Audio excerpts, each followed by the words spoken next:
1998, I think. So, what?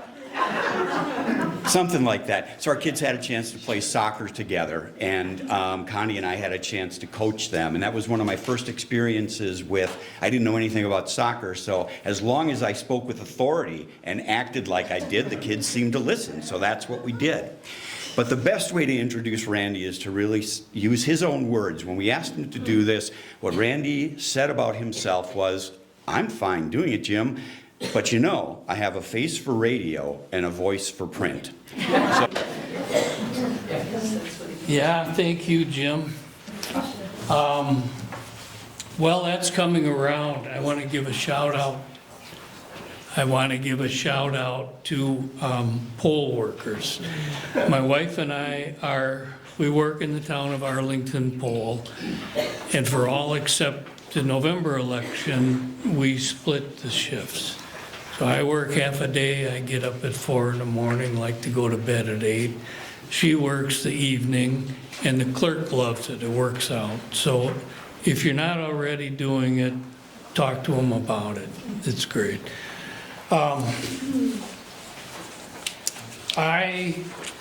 This is kind of a story of my journey and how I came to be aware of the CAFO in our backyard, which had been there for quite a while before I really knew about it. But there was an article in the legal notice of our hometown paper that came out, and with 3 or 4 days notice for a meeting before the Planning Commission to expand this CAFO from 1,700 animals to over 6,400. Oh my God. Yeah, the total, I did the math on it, is that when they get up to full speed, it will produce 47 million gallons of manure each and every year. So I saw the notice, and I set out and contacted as many friends and neighbors as I could, and that began our journey on it.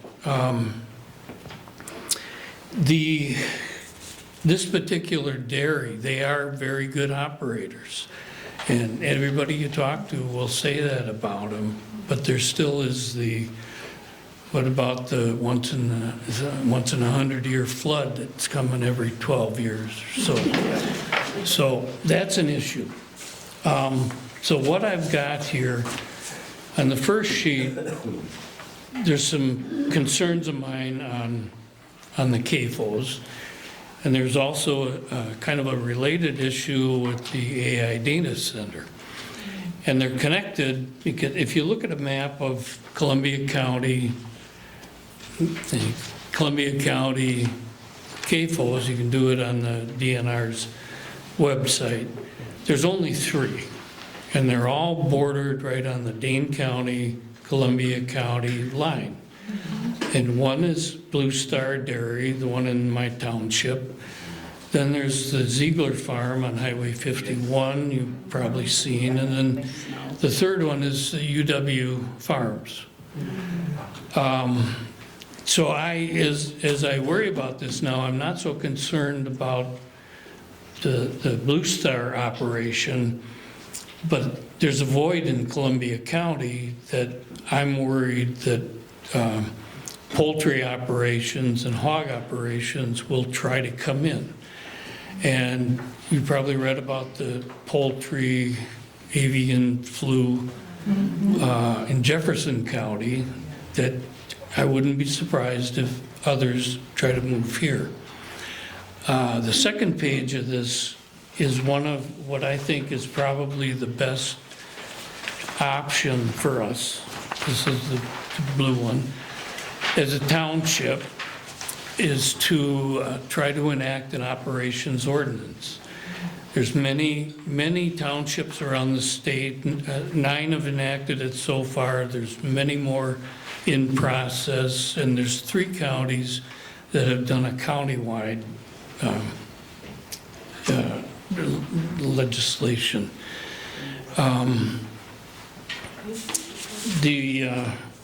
these operation ordinances are not going to stop anyone from expanding into a CAFO. It's just going to take the cost of that expansion and keep it on the operator rather than the taxpayer. Yes. So that's one of the things that I'm going to push for in my township soon. The third page, and I should say too that through this process, I have reconnected with many old friends, Jim and Connie in particular, and made some new ones, a lot of new ones. One of the new ones is this Sustain Rural Wisconsin Network. And they have a website that has a lot of information about how to fight these factory farms. But the issue really is more than just the factory farm. It is local control versus top-down state control. There was a bill in last session in '24, AB 957, I believe it was titled Protect Your Farm. But what it really did was just keep your farm from being in an operations ordinance. So Governor Evers vetoed that, thank him. But it's going to come back again real soon. And finally, though, one of the people that I connected with was Kurt Miney. He plugged for his book. He just came out with this book. It's a wonderful book. And Sarah, I believe you're the one who is in the acknowledgments. Yeah. Yep. What is the title? It's called We Can Do Better. It's Paul Johnson from Iowa is the author, and Kurt Miney is the editor. So, and Kurt, he's a friend of mine from long ago, and he was very instrumental when he heard about our CAFO in directing me, go here and there. So,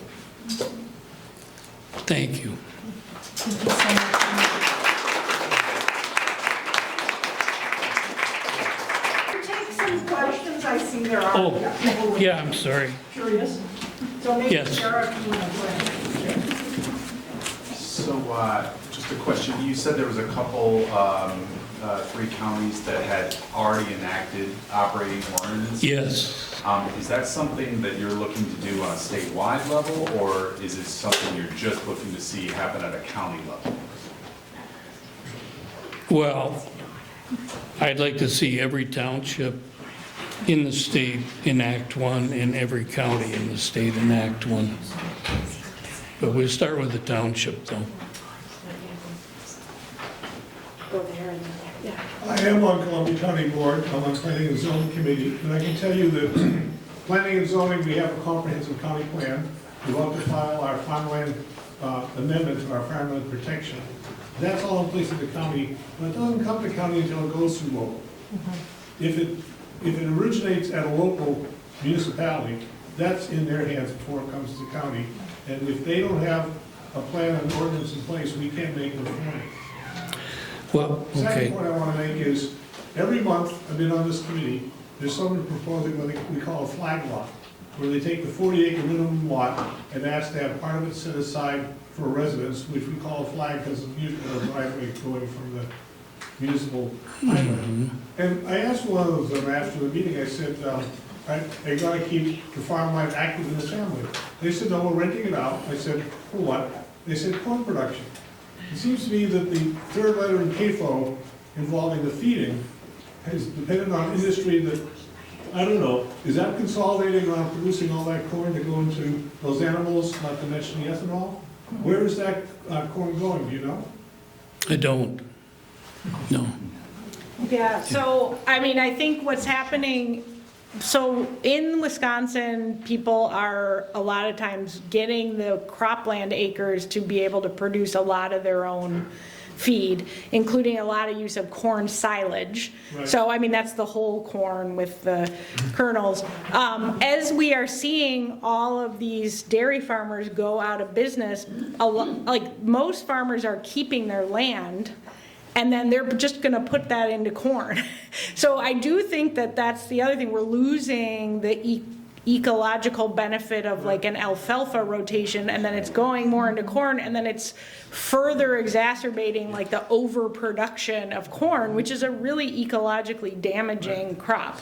And so I think that's the other trend as we move the structure and we lose the diversified distributed animal agriculture, we just get into like confined things, and then people will just grow the silage corn to go into those CAFOs, and the haylage and things, but it's really corn heavy in the rotations. So. If I can, I'd like to follow up on that, because we're expecting to get permits for wind and solar in Columbia County.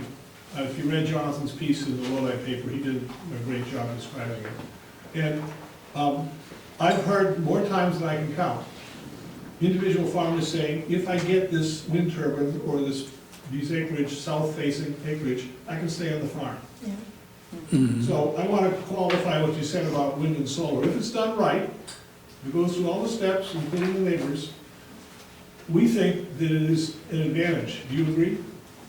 Yes, especially solar.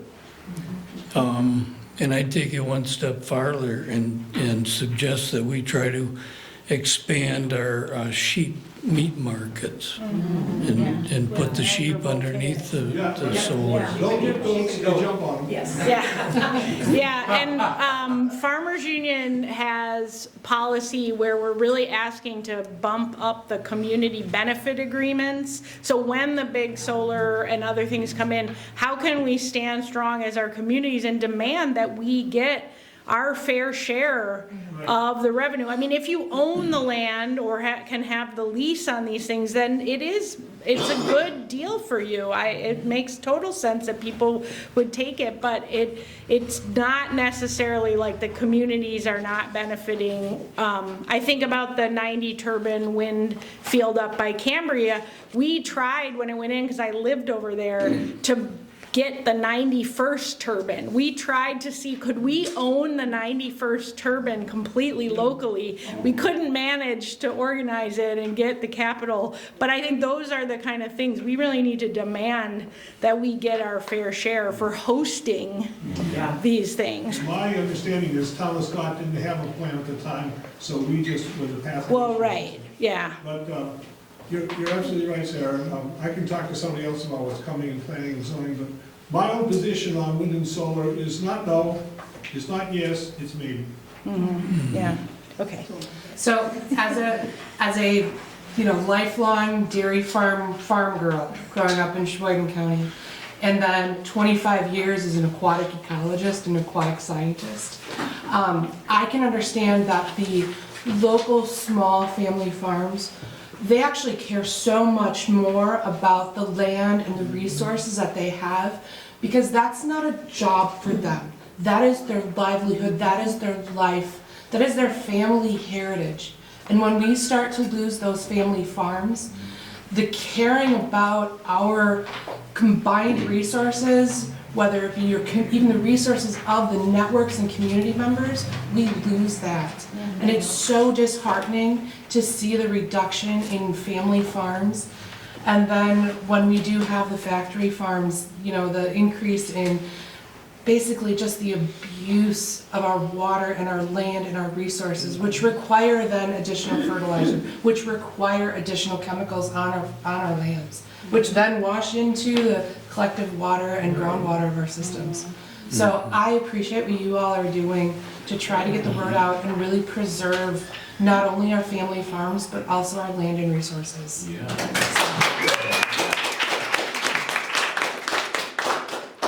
I'm Ann, I'm the mayor of Lodi in the city, and I was shocked to hear that this got approved as quickly as it did over in Arlington.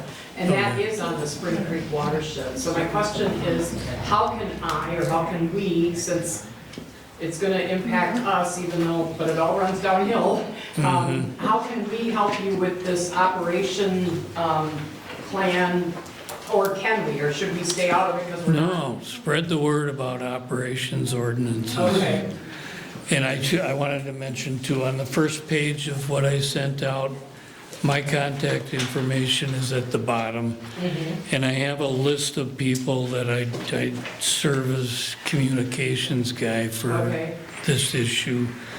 And when somebody sends me something that's relevant or there are new developments, I try to get it out there. Okay. So if you want to sign up for that, That'd be great. Please Thank you do. so much, I appreciate Yeah. it.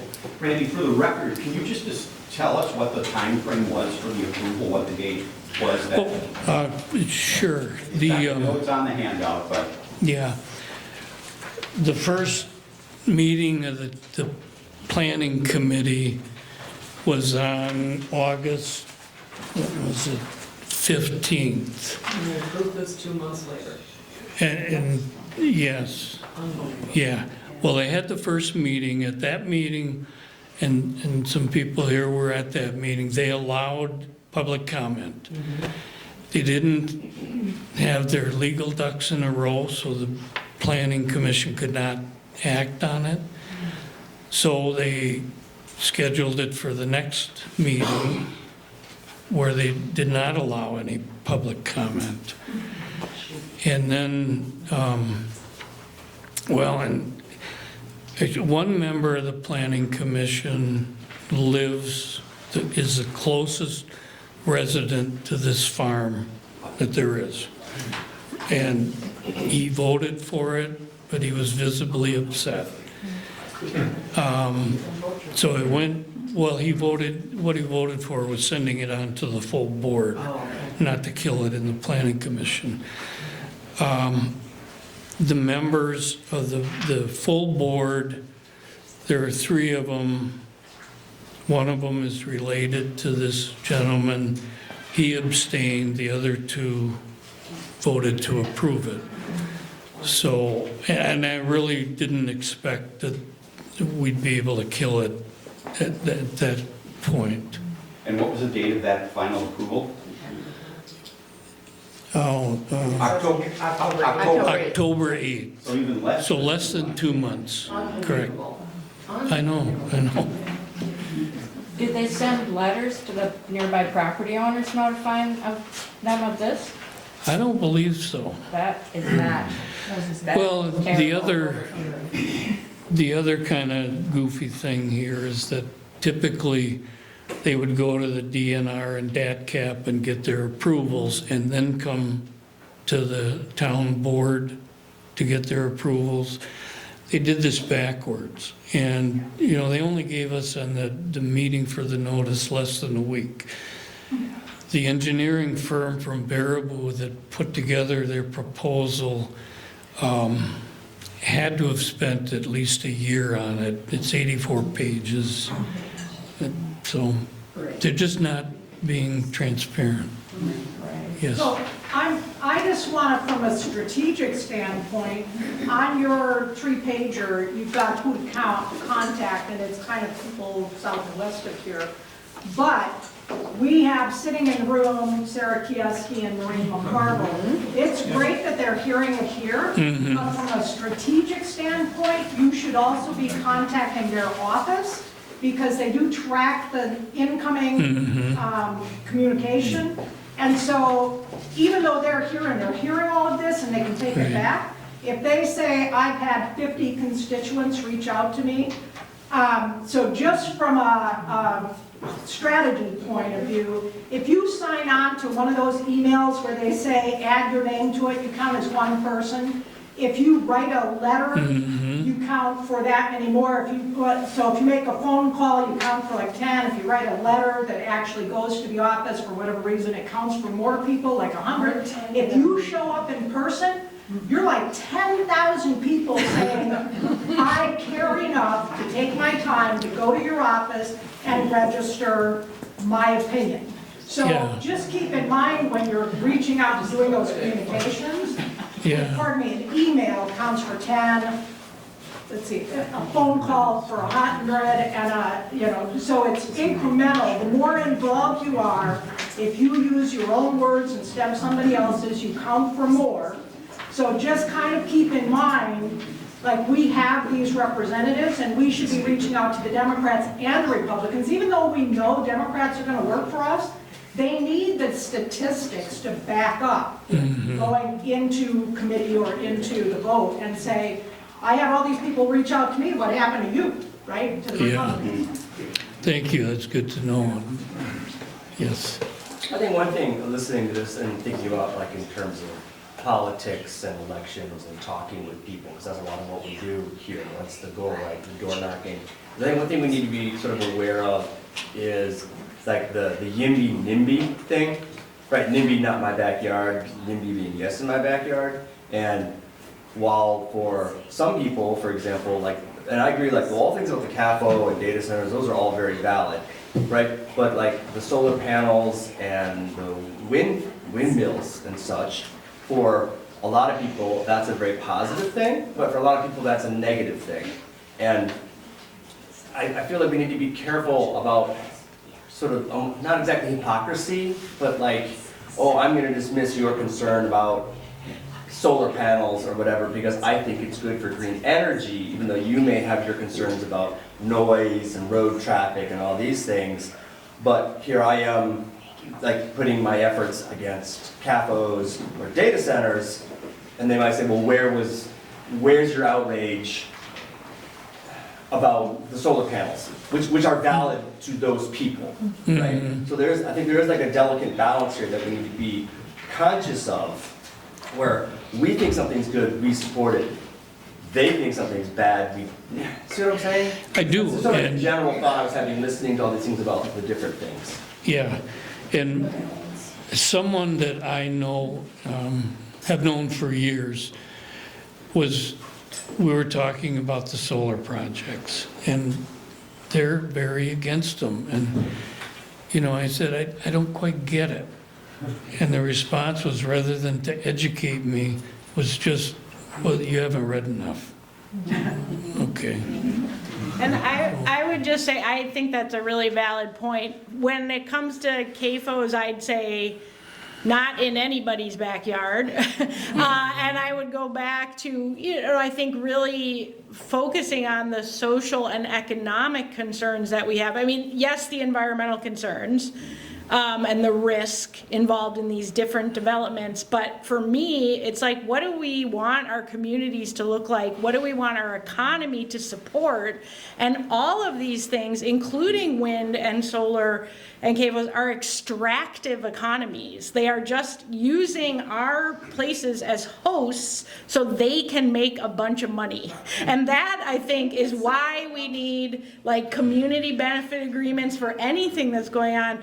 And when we allow for the consolidation of dairy in this example, we are losing this distributed economic engines of all these farms that we need for our communities. And I think that's the way that I'm thinking about it. But we have to kind of fight we have to fight the bad things that are coming into our communities because we're getting run over.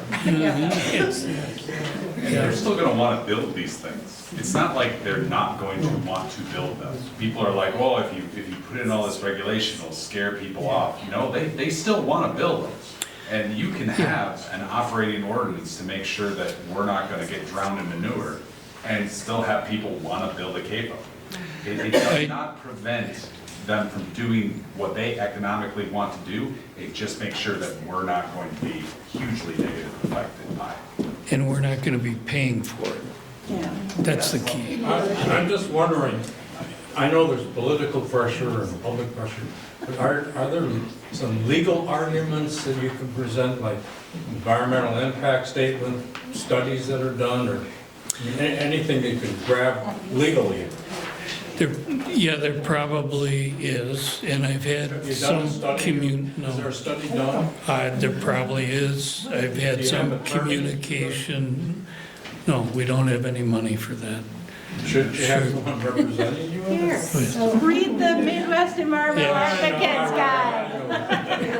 I'm wondering about this operation. Can I actually answer that question? The U.S. Geological Survey has done many studies on the environmental and mostly it's on the water quality issues, especially up in Kewaunee But County. I'm wondering if they've done it to present I don't think as a they legal have. case. But I would suggest looking into those articles that have been peer-reviewed multiple times, in-depth studies on groundwater, surface water impacts of the CAFOs. Yeah, I mean, that's something you don't I need to think you reinvent need the to be wheel. represented by a legal counsel and present these arguments to the board, which is what we did when we were fighting, Perrier. Yeah. But you can't go in blind, you can't just, I don't think. Well, my next step is with the town board of Arlington to try to get the operations ordinance passed. And these are my neighbors, I know them. I think a better strategy for me is to invite them over to coffee first and see if I can just enlist their support rather than hiring. You gotta punch these guys in the face. You can't just appeal to their good nature. That doesn't work. You gotta get in there and slug them. All right. Will do. That's what I would do. It's kind of nasty, isn't it? Thank you so much. Thank you.